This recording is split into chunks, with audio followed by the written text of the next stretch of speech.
Great. All right, so this is our first ever video episode of Night on Earth, and what better way to do than with Shelah, Hi. returning from the dead.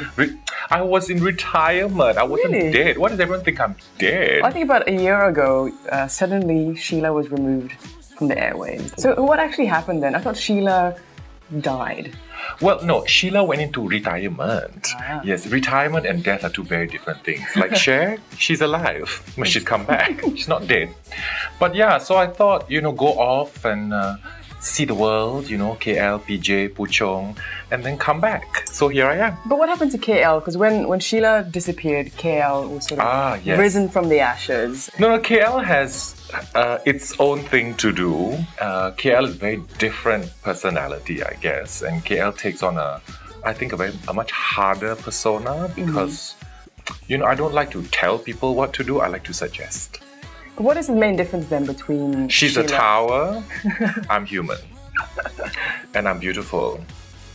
But I mean, drag queens in particular have a reputation for being kind of insulting, Loud, and mocking and bitchy, mocking. right? I mean, Yeah. is that to kind of show up what is wrong with society, or is it just having fun? It's a mirror. I Yeah. guess, in the same way it's a mirror, and all different drag performers around the world have a very different way of dealing with their audience. Some are very caustic, some are very bitchy, which just happens to be actually a lot of drag performers in the Yeah. world. A lot of them are bitchy, a lot of them are caustic.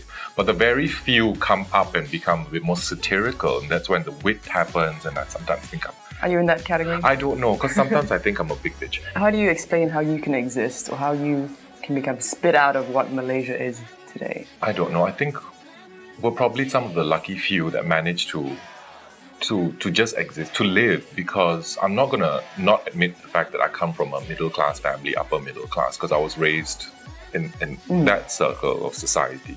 But I got to study, I got to learn, I got to see things, I got to travel, I got to come back and realize Malaysia is where I want to do my work. It's where I can, I guess, affect more change, if that's the right word, or just to bring more joy to people and let them forget about their worries every 5 minutes or so.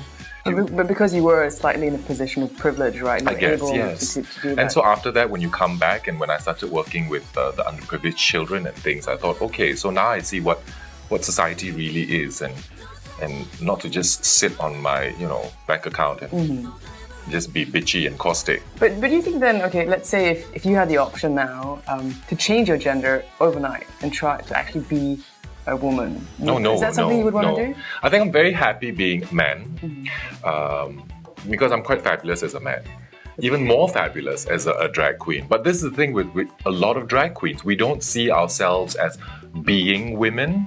It's the illusion, it's creating the fantasy, and we're always very comfortable when we take it all off.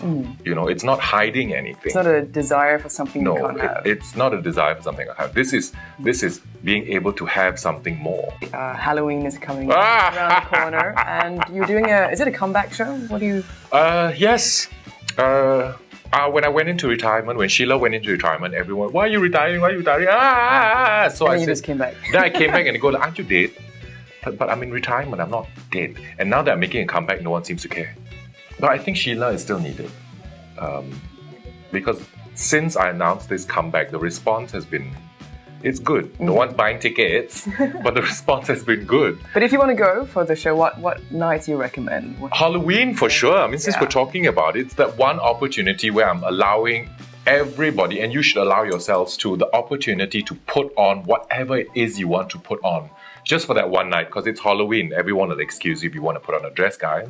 Yeah. All right, well, thank you so much, and I hope you won't retire again soon. No, I think this time I just have to figure out where I'm coming to annoy you next.